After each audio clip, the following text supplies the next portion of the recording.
ယူဇနာ90ရှိတဲ့ရေအိုင်ကြီးထဲမှာကျွတ်တို့ပန္နကနဂါးကြီးဘာလုပ်နေကြလဲလို့ဆိုတော့မေတရားနာပိသသူကနဂမတွေနဲ့ပုတ်တပင်လုပ်နေတယ်ကိုဗျဒီကနဂါးကြီးဘာလုပ်ဟေးငါရန်ကုန်ကန်တော်ကြီးမှန်ပြောတာဟေးနဂါးပုတ်တပင်များရှိသလားလို့မြင်ပြီကိုရင်လေးကအော်ကြည်စမ်းတက်ကြငါလာတာမမြင်ဘူးကမြင်းကျော်ထခြာတိတ်နဲ့ဓမ္မရိပ်ဘေးကကြီးဘာသာထုတ်တယ်တို့ခြာတိတ်နဲ့ဓမ္မရိပ်ရှေ့ပိုင်းဦးစင်းလေးဟောလိုက်တာ9 နာရီကြော်လောက်ရောက်သွားတယ်သူခင်ဗျားလည်းတဲတော့မရှိလှပါဘူးတရားနာပြီးကအနေနဲ့လည်းဒီလိုရှေ့ပိုင်းကဦးစင်းလေးတွေဟောတဲ့အခါမှာမပြင်းကြနဲ့မကြီးလို့ကြနဲ့ဒါမှဘုန်းကြီးတို့လိုဟောတဲ့ပြောတဲ့ပုဂ္ဂိုလ်တွေနောက်အခါမှာများများပေါ်ထွက်ပြီးတော့လာကြစကြပါလို့လေမနေ့ကတော့ဘုန်းကြီးပြောခဲ့တဲ့ဆက်လန်းကဒီနေ့မှစဟောရမှာဖြစ်ပါဘုရားကိုယ်တော်မြတ်ကြီးတတ်တော်ထင်ရှားရှိတော်မူခြင်းအခါတုန်းကယောဟဝေတဟရောဘိက္ခုယုဇတိဗုဒ္ဓသာသနေသောမံလောကံပပတေတိအဘာမုတ်တော်ဝသန္တိမာလို့ဒီဒေသနာဘုရားဟောပါဘယ်သူအကြောင်းပြုဟောကြလဲလို့ဆိုတော့ခြာတိတ်နဲ့ဓမ္မရိပ်လို့ဘုန်းကြီးအမည်ပေးထားတဲ့ခုနှစ်နှစ်သားကိုရင်သူမနာလေးကိုအကြောင်းပြုဟောပါဘာလို့အသူအကြောင်းပြုဟောကြလဲဒီခုနှစ်နှစ်သားကိုရင်ကလေးကိုယဟန္တာကြီးဖြစ်မှမသိကြတော့ဥထုဇဉ်ယဟန်တွေကကတုံးပုလို့ပုလက်မောင်းဆွဲရန်လိုရန်မိုးဒီစတော်လေးမင်းနိုဘူးလေးပါသေးလားကွာဒါလိုစကြတဲ့ကိစ္စကိုဘုရားကိုယ်တော်မြတ်ကြီးယင်မတော့မူပါလေယင်မယုံတွေမှာကသူ့အကြောင်းပြုပြီးတော့လည်းပဲတရားနာပိဋကဒီဒေသနာကိုဟောပါဒီတော့ဒီသူမနာသာမဏေအကြောင်းဟောမယ်လို့ဆိုတော့ဘုန်းကြီးတို့ဇတ်ဆောင်နေလဲစုံအောင်ထဲမှာအကွက်လဲပါလိမ့်တရားနာပိဋကကြီးကိုဘုန်းကြီးနဲ့မေးမယ်ပေါ့ပိဋကကြီးဟို12တောင်ရှိတဲ့တိုက်ခန်းမီးမထုံးမဲ့လင်းတာဘယ်လိုပါလိမ့်မဲဘာပါလဲပြောပါလေပြောလိုက်ပြီတော့ညုံစီလို့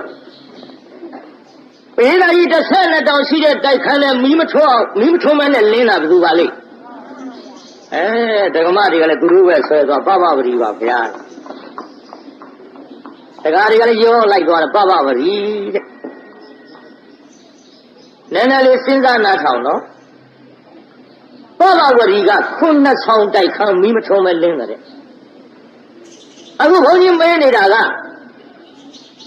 12တောင်ရှိတဲ့တိုက်ခန်းကိုမီးမထုံးမဲ့လင်းပပပတိမဟုတ်ပါဘူး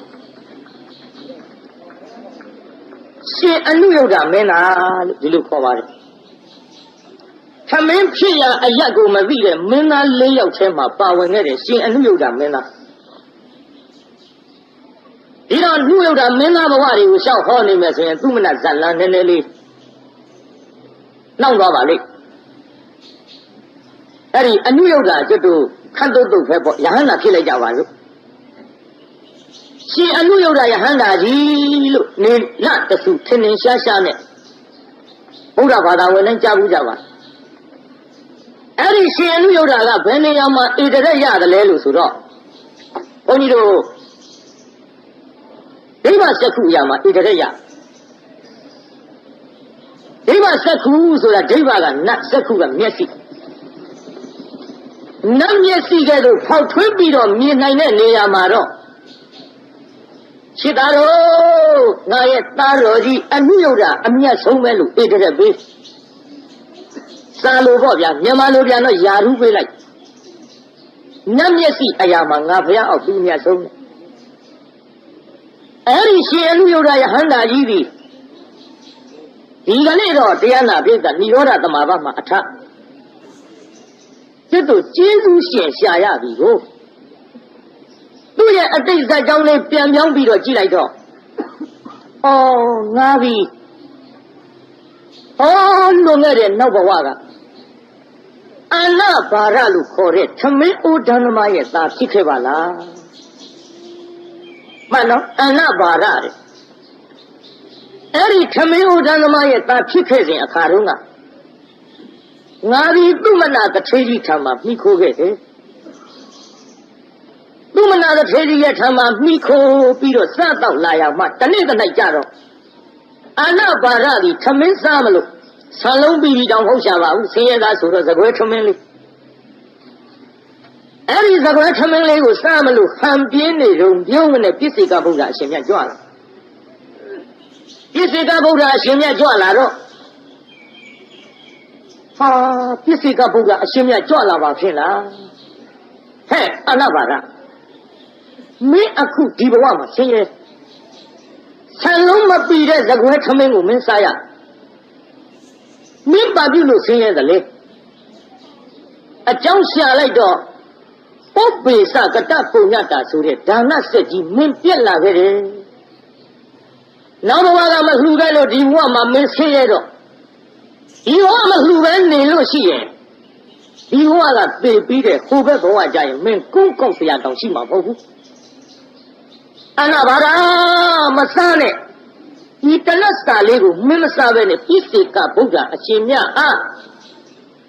လူပါတော့လားရဲ့လို့စေရနာကြီးကတိုက်တွန်းချက်ပြုပြီးတော့ဟောယခုချက်ချင်းပဲတရားနာပြီလားသမင်းမကများလေးကြိုင်ပြီးတော့ပြစ္ဆေကဗုဒ္ဓထားလူပါရဲ့လူတော်ပြစ္ဆေကဗုဒ္ဓအရှင်မြတ်ကကျွတ်တို့သမင်းပကံများတဝက်လောက်ကြတော့လက်ကလေးကာပြလက်ကလေးကာပြဘာသာကမပြောတော့လဲပြောတဲ့ကဲ့သို့ပေါ့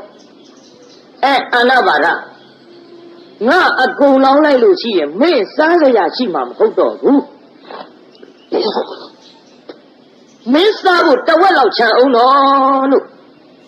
ဘာသာကမမိန်တော့လဲမိန်တဲ့ကဲ့သို့လက်ကလေးကာပြတယ်ဗျာ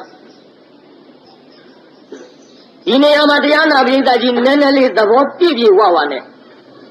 နာကြားကြည့်လိုက်ပေါ့အလှကံပုဂ္ဂိုလ်ဖြစ်တဲ့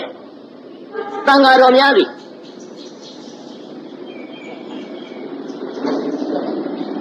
လူတဲ့ပုဂ္ဂိုလ်တွေရဲ့အပေါ်မှာငက်ကွက်ပါတယ်မိသားဒီစီလေးပါးဒါယကာတွေရဲ့အပေါ်မှာသံဃာတော်အရှင်မြတ်များညှာတာတော်မူပါတယ်မိသား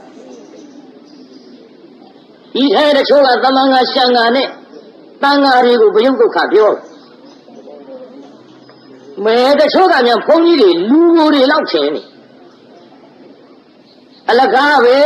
တဲ့အလုံးမရှိအကင်မရှိနဲ့တရားတော်မှလှူတဲ့ဆုံးကောလက်ဆေးအသာ၌ဥပြည့်စင်ဆိုတဲ့အတိုင်းပြေမော်စင်သင်္ကန်းခေါင်းမှုချုံအိတ်ဖော်ရတာတဲ့သူတို့အလုတ်ကသမန်ငါရှံငါလေးပြောတာလွယ်ပါဘူးဗျဘုန်းကြီးဘဝလွယ်တယ်ထင်စမ်းကြည့်ဒီထဲတချို့လူတွေကပြောသေးဘယုတ်ဒုက္ခအာမမင်းပြင်းဘုန်းကြီးဝစ်ပါလားကွာတော့ဆံမကြတဲ့လူတွေကျွတ်တို့ဘုန်းကြီးတွေကပြင်းလို့ဝစ်နေတဲ့အတိုင်းပဲဒါလွယ်တယ်ထင်လို့ပြောတာခု2ရက်လောက်ဒုံလဘဝစ်တာတောင်မှ3ရက်တစ်ပိုင်းနဲ့ကိစ္စချောတဲ့လူတွေကမင်းပြင်းဘုန်းကြီးဝစ်ပါလားတမန်ငါရှံငါပြောနေတာနော်စမ်းကြည့်စမ်းကြည့်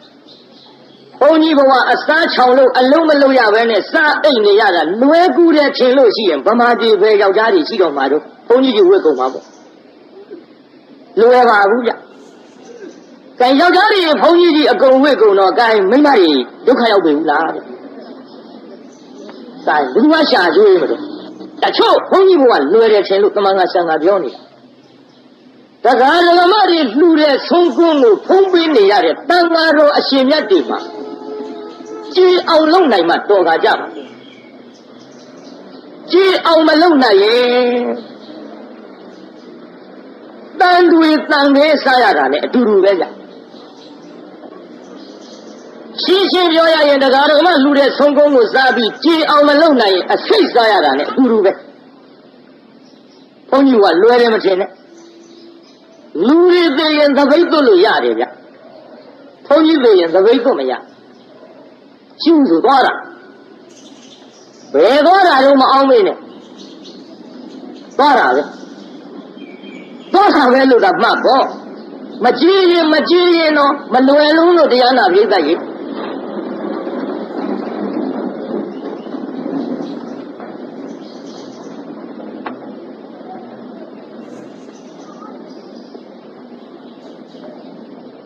တရားဓမ္မတွေလှူတဲ့ဆုံးကုန်းကိုဖုံးပေးပြီးတော့ကြည်အောင်ဆက်တော်မူကြရပါ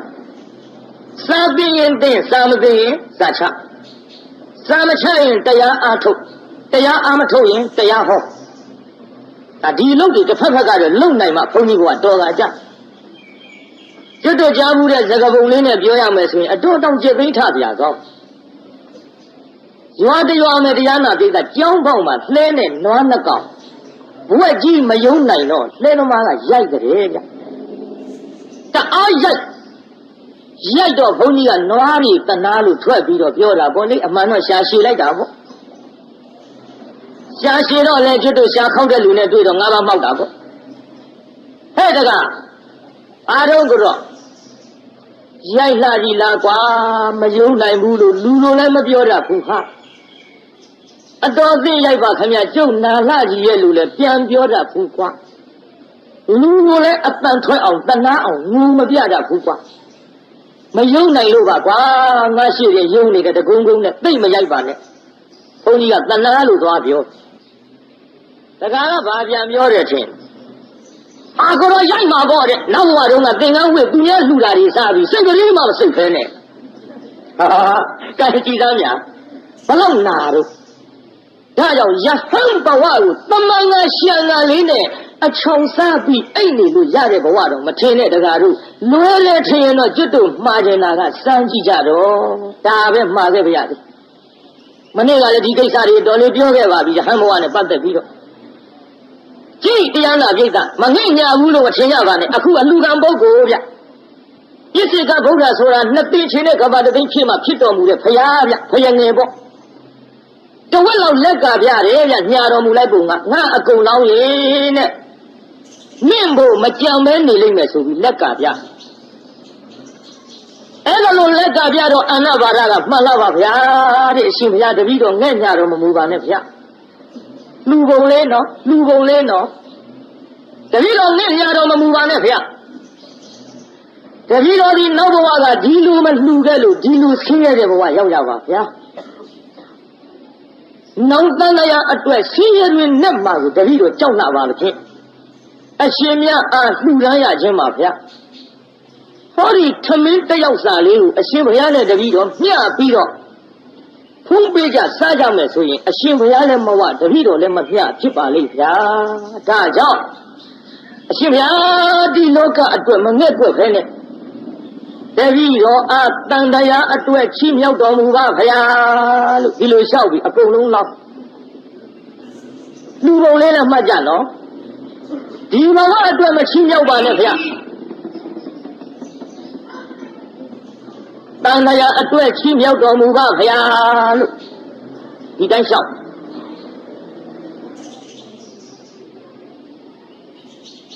ပြီးတော့တပည့်တော်လေဟောဒီသမင်းတလက်စာကိုတပည့်တော်မစားဘဲနဲ့အရှင်ဘုရားအားလှူဒန်းရသောကောင်းမှုကြောင့်ဘုရားတပည့်တော်ဒီမရှိမလှမဝဟုတဲ့စကားကိုနားဖြင့်လည်းမကြားရတဲ့ကိုနှုတ်ဖြင့်လည်းမပြောဆိုရတဲ့ကိုဖြစ်ရပါလို့ဤဘုရားဆူတောင်းပုံလေးမှတ်ကြနော်ခင်ဗျားတို့လည်းတောင်းကြပေါ့ဒီဖြစ်ကြီးတောင်းလိုက်ပါတယ်မရှိဆိုတဲ့စကားမကြားရပါလို့ဤဘုရားတပည့်တော်မရှိဆိုတဲ့စကားနှုတ်နဲ့လည်းမပြောဆိုရပါလို့ဤဒါပူပူနွေးနွေးပေါ့ဗျာလောကီဆူတောင်းပေါ့လောကီဆူတောင်းဆိုတာကတော့လောကီဆူနဲ့လောကီချမ်းသာကရလိုက်ရင်တော့ပူပူနွေးနွေးချမ်းသာပဲရတတ်ပါတယ်ဘာနဲ့တူတယ်လဲဆိုရင်တရားနာပိဋကတစောင်းလေးတစ်ခွက်သေးကိုပြားရည်ကလေးတစ်စက်ထည့်ပြီးတော့တောက်ရတဲ့ကဲကိုလောကီချမ်းသာကအပူများလာပါလောကုတ္တရာချမ်းသာကြတော့ပြားရည်ကြီးတတ်တောက်ရတယ်လို့အပူမနှော့ရောဆွက်ခြင်းမရှိတကယ်ချမ်းသာတွေကိုအပြည့်အဝရနိုင်ပါလေဗျာဒါဆူတောင်းကလည်းမှားရကြလို့အဲ့ဒါလေးကြက်ကြက်ယူဆိုင်ကြပါအချို့ပြန်ဘုရားရှေ့သွားပြီးတော့ဘုရားဖူးပြီးဆူတောင်းတယ်ဘုရားကရှေ့ကထားတာဘုရားမမြင်ဘူးဗျဒါခင်ဗျားတို့ကကျုပ်လွန်နဲ့ပြောမှာပေါ့ဘုရားရှိကထားပြီးဘုရားမမြင်ဘူးဗျ ဒီလိုပြောလိုက်တော့ကျုပ်ဟိုတစ်ချင်းတိုင်းဒီလိုဆိုလွန်တာပေါ့များလှုပ်ချင်လှုပ်နေကြအောင်မလှုပ်နဲ့တော့တစ်ချင်းနာမည်တွေကလည်းပေါ်လုံးလို့ကျုပ်ကထဲ့ပြောရဒီထဲလူတွေမှရှားခွေမရပါဘူးဆိုဟိုတစ်ချင်းတစ်ပုဒ်ကရှိသေးရှိတော့ရှိတယ်ရှားတယ်ရှိတော့ရှိအောင်မလေးကျုပ်စဉ်းစားကြည့်ဘယ်နဲ့ပါလိမ့်မလို့အတိတ်ပဲတွေးကြည့်ခုလက်ထိသဘောမပေါက်သေးဘူးတပုတ်လုံးနားထောင်ကြည့်ရင်ပေါက်ချင်ပေါက်မှာပေါ့လေဒါတစ်ချင်းလေးအပြစ်တင်နေတာမဟုတ်ပါဘူးကျုပ်လွန်တယ်လို့ပြောမှဆိုလို့မလွန်ပါဘူးဗျာဖယားရှိဖယားသွားဖူးပြီးတော့ဖယားမမြင်ပုံကျုပ်ပြောအိမ်မှာသွားရတယ်ကအတွဲလိုက်ပန်းကြီးကြီးတွေကင်လို့လေဖယားရှိနှစ်ယောက်သမားထိုင်ပြီးတော့တယောက်မျက်နှာတယောက်ကြီးတဖြည်းကြီးတွေနဲ့ပဲဖယားမြင်လိမ့်ဒီထဲတောင်းကြတဲ့ကဘယ်ကစတောင်းနေခြင်းတော့ငှက်ဖြစ်တောင်တကိုင်းနေစင်ဖြစ်တောင်တကျွန်းတဲ့ဗျာတရိษံကစတောင်းကောင်းရသေးတောင်းပုံတော့ဆူတောင်းမပုံနဲ့ပြောနေတာတချို့ဘွားကြီးတွေဖယားဆွမ်းတော်တင်ပန်းတင်ဘယ်ကစတဲ့ခြင်းတော့နိဗ္ဗာန်တော့ဘယ်နေမှမသိသေးဘူးဒီလင်ဒီသားဒီမယားနဲ့ဟောလုံးကုန်တောင်းပုံဒီထဲတကြိုးနဲ့သူ့တန်နဲ့သူ့မကြားဘူးနောက်ဆက်တွဲလေးကပါပြီဥမကွဲကတိုင်းမပြဲဆိုတာကြီးဒါကလူကကိုဥမကွဲကျင်သေးဘူးတဲ့ဒီတော့ခမားတို့ဆူလောင်းမှရရင်ကျွတ်တို့မတ်ဆက်တော်ရဖျားဖူးတဲ့ကျွတ်တို့ရှမ်းခိုးကြီးလို့ဖြစ်မှာပေါ့ပြောရအောင်စက်မိလို့မတ်ဆက်တော်ရဖျားကိုသွားပြီးတော့တောင်းနှလုံးနဲ့တောင်ထိပ်ရောက်အောင်တက်ပြီးတော့ဖျားဖူးတဲ့ရှမ်းခိုးကြီးဟောဒီဖယားဆူတောင်းကြည့်တယ်ပြောတယ်တဲ့မဆက်တော်ရဖယားငါလဲဆူတောင်းမှငါဟောဒီတောင်ထိပ်ရောက်အောင်တောင်းနှလုံးထမ်းပြီးတော့တက်လာရတာအတံပင်မန်းဒီဖယားဆူတောင်းကြည့်တယ်ဆိုတော့ငါထမ်းလာတဲ့တောင်းနှလုံးတော့ပေါ့အောင်ဆူတောင်းမှဆူတောင်းပြီလို့မှန်လားပါဗျာတဲ့ဖယားတပည့်တော်ဒီဟောဒီပန်းစီမိဖျောင်းနိုင်လှူဒန်းရတဲ့ကောင်းမှုကြောင့်ဒီကုသိုလ်ကြောင့်ဖယားကြီးတော်ထမ်းလာတဲ့တောင်းနှလုံးပေါ့ပါရစေပါဖယားဒါနိဗ္ဗာန်ပဲနေမှမသိဘူးတောင်းပေါ့အောင်ဆူတောင်းသူကရှေ့ကတောင်းနှလုံးပေါ့ပါစေဆူတောင်းနေတာနောက်ကလူတယောက်ကတောင်းနှလုံးအလစ်တုံသွားပြီလို့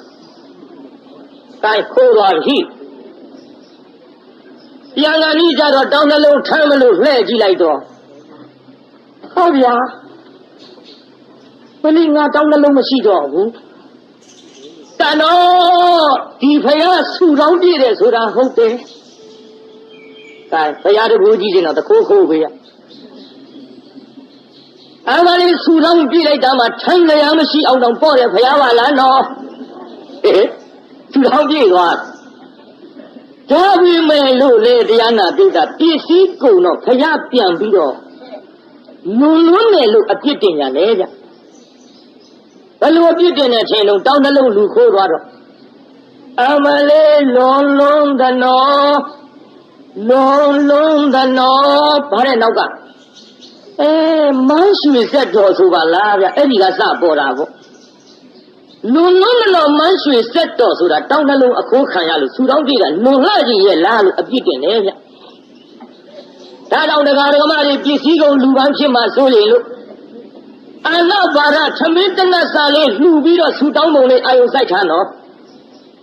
ဖယားတပည့်တော်ဒီဘဝမစားရတာကိုမငဲ့ကွက်ပါနဲ့တပည့်တော်တန်တရားအတွက်ချီးမြှောက်တော်မူပါဖယားလို့အဲ့ဒါလိုလောင်းလှူပြီးတော့မရှိဆိုတဲ့စကားနားနဲ့လည်းမကြားရနှုတ်နဲ့လည်းမပြောဆိုရတဲ့ကိုဖြစ်ရပါလို့ဤဖယား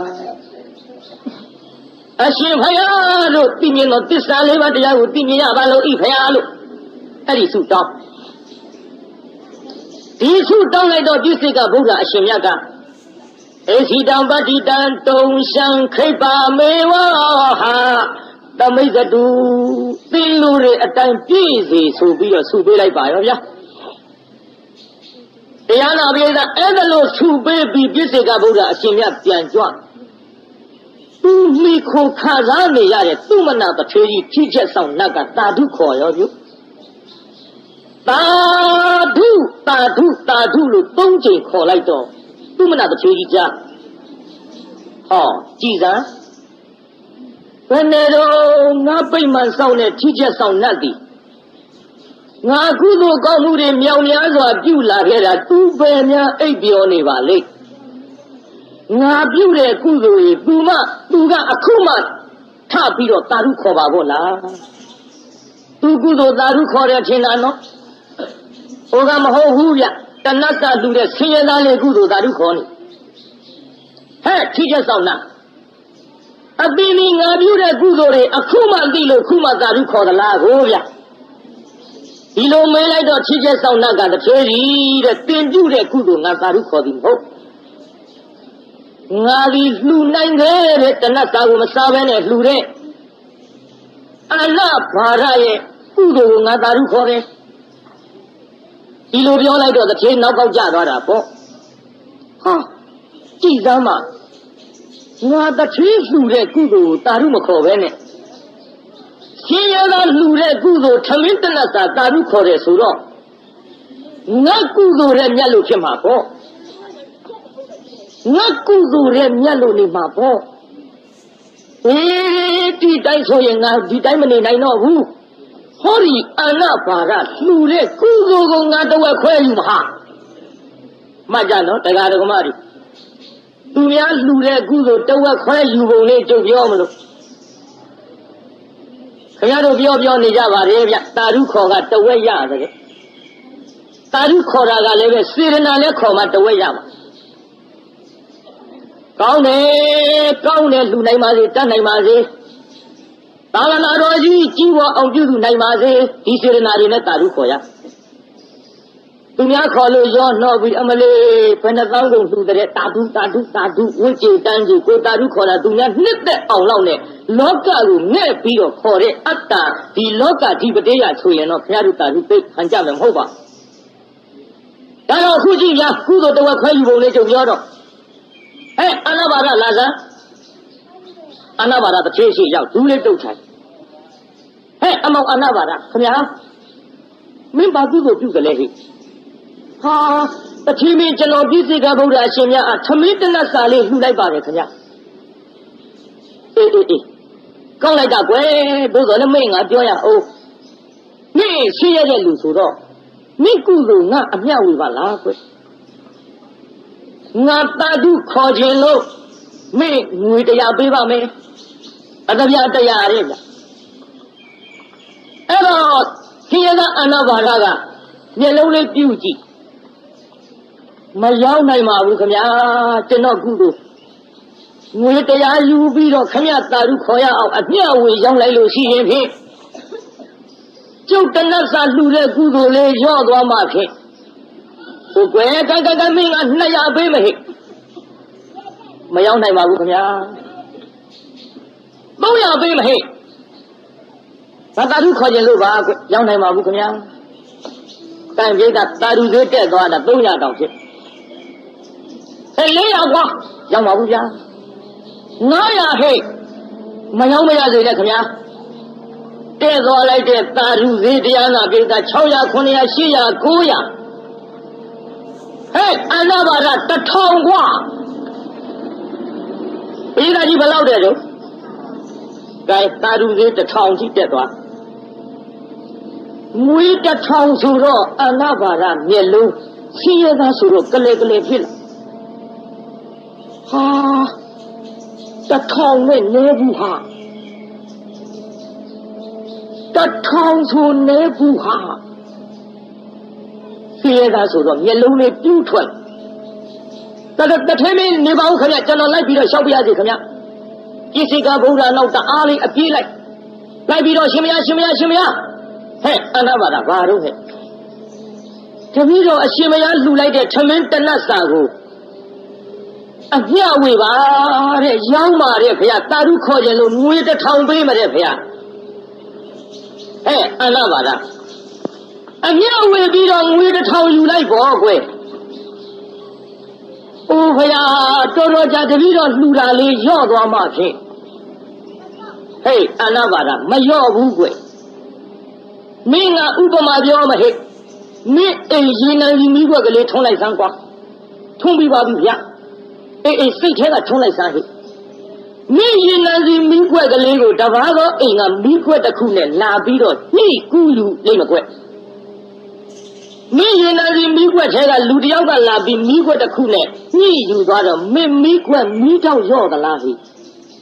ဟာအဲ့ဒါလို့တော့မရော့ဘူးခင်ဗျရင်နာစီကိုရော့သလားဟိမရော့ဘူးခင်ဗျအေးခွဲတဲ့မိရင်နာစီမိခွက်ကလေးညှိထားတာဟိုထုံးထားတာသူများလာညှိယုံနဲ့ဒီမဲ့တစ်ခွက်နှစ်ခွက်မကဘူးကွာရင်နာစီမိခွက်ပေါင်း100 1000 1000ညှိကြတော့လည်းပဲမင်းမိခွက်မှာရေနံစီနဲ့မိတော့မရော့ပဲနဲ့ဘေးကမီးတွေပွားသွားတဲ့ကွပွားသွားတဲ့ဟဲ့ကုသိုလ်ကောင်းမှုသူများရစေခြင်းကပတ္တလူမောဒနာခေါ်နိုင်အောင်မင်းကပတ္တိဒါနရတာလေးအမျှဝေလိုက်မယ်ဆိုရင်လေအဲ့ဒီမိခွက်ရေနံစီမိတော့မရော့တယ်လို့မင်းလူတဲ့ကုသိုလ်ဒါနမရော့တဲ့ပြင်လေမင်းအလူကိုတာလူခေါ်တဲ့လူတွေပါတဝက်စီရသွားကြလို့အနာပါရာပုညဝဒနာဖြစ်တဲ့ဟဲ့မရောဘူးကွမင်းကုသိုလ်အမြတ်လာဝေလိုက်တော့ငွေ1000ယူလိုက်တော့ဆိုမှပြန်ပြေးလာတစ်ထင်းမေးခင်ဗျာဟေးဘယ်နဲ့တော့ဟိကျွန်တော်အမြတ်ဝေပါမယ်ခင်ဗျာအေးဝေကွတစ်ထင်းမေးခင်ဗျာကျွန်တော်တနတ်စာလေးလှူလိုက်ရတဲ့ကုသိုလ်ကောင်းမှုအဖို့ဘာကကိုတချင်းမင်းအမျှဝေပါတယ်ခင်ဗျာအမျှလို့ဝေလိုက်တော့တချင်းကြီးကသာဓုလို့သာဓု3ချိန်အနုမောဒနာပြုပြီးတော့ငွေ1000အပ်လိုက်ပါပြီ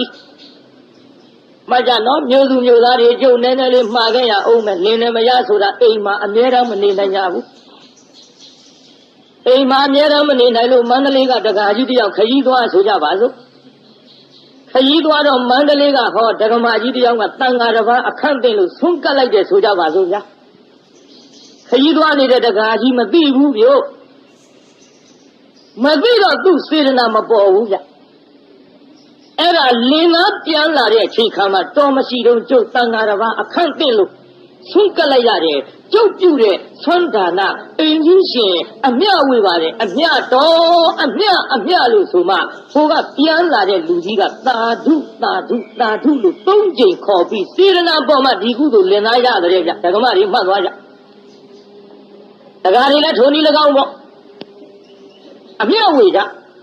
တချို့ဒကာတွေကထင်တတ်တယ်အမေငါရှာထားတဲ့ပစ္စည်းငါမိမလူတာပဲငါရတယ်မထင်နဲ့ဗျို့စေရနာမပေါ်လို့ရှိရင်မိမလှူတဲ့ကုသိုလ်ကိုရမည်မဟုတ်ပါကြည့်ပြအခု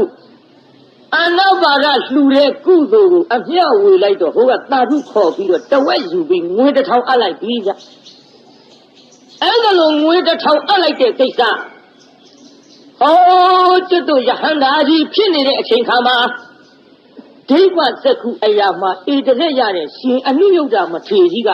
အဲ့ဒီသူ့ဇက်ကြောင်းလေးပြန်ကြည့်တဲ့ဟိုပရိသတ်ရဲ့ငါဒီနောက်ဘဝကအာနာပါကထမင်းအိုဒန်းသမားရဲ့သာဆင်းရဲသာဖြစ်ခဲ့သကိုငါပြစ်တဲ့ကဗုဒ္ဓကိုတဏှတ်စာလေးလှူတဲ့ကုသိုလ်အမျှဝေးပါဆိုပြီးတော့သာဓုခေါ်၍ငါအားငွေ1000ပေးခဲ့တဲ့ငါကျေးဇူးရှင်သူမနာကြီးသူမနာတထေကြီးယခုဘဝသူပဲရောက်နေရရှာပါလိမ့်မလို့မှတ်ကြယဟန္တာကြီးတောင်ကျေးဇူးရှင်ကျေးဇူးဆက်ရှင်လို့ရှားနေတာတရားနာပိဿငါငွေ1000ပေးခဲ့တဲ့တထေကြီးပဲရောက်နေပါလိမ့်မလို့ကြည့်လိုက်တော့ဟောကျွတ်တို့ဝိဇ္ဇာတဝီတော့ရဲ့တောင်ချေရင်းမှာမုံထရွာကြီးဆိုတာရှိအဲ့ဒီငွေ1000ပေးပြီးတော့သာဓုခေါ်ခဲ့တဲ့တထေကြီးကဒီမုံထရွာမှာမုံထရွာသူကြီးရဲ့သား2ယောက်ထဲမှာစုလသုမနဆိုတဲ့သားအငယ်လေးလာဖြစ်တကူဗျဘေးကမြန်မာပြန်သက်သက်လေးနဲ့ဟောနေတာနော်ဒီတော့ခမရတို့ကမေးမှရှင်မရောက်ဘယ်တော့မှပါဠိရွတ်တုံးဆိုပဲဘွဲတော့မှလည်းသိမရွတ်ဘူးဒါနားလည်းတဲ့မိဟောနေတဲ့ဇတ်စင်ကလေးတိတိကျကျတော့မှတ်သွားပေါ့တိုက်တရားနာပိဿသူ့ငွေ1000ပေးပြီးတာဓုခေါ်ခဲ့တဲ့တထေးကြီးကျေးဇူးရှင်ကိုပြန်ရှာတာဗျယဟန္တာကြီးတောင်ကျေးဇူးရှင်ကျေးဇူးဆက်ဖို့ရှာသေးရင်ကျွတ်တို့ပုထုရှင်ဆိုတာလေးကတလုံးကျွေးဖို့သူကျေးဇူးသိတတ်ကြဘူးကောင်းတယ်ဗျတိုက်ကြည့်လိုက်တော့မုံနဲ့ရွာသူကြီးကသား2ယောက်ရှိ မဟာတုမနာနဲ့သုလသုမနာနှစ်ယောက်ဧရာကြီးမုံနာရွာသူ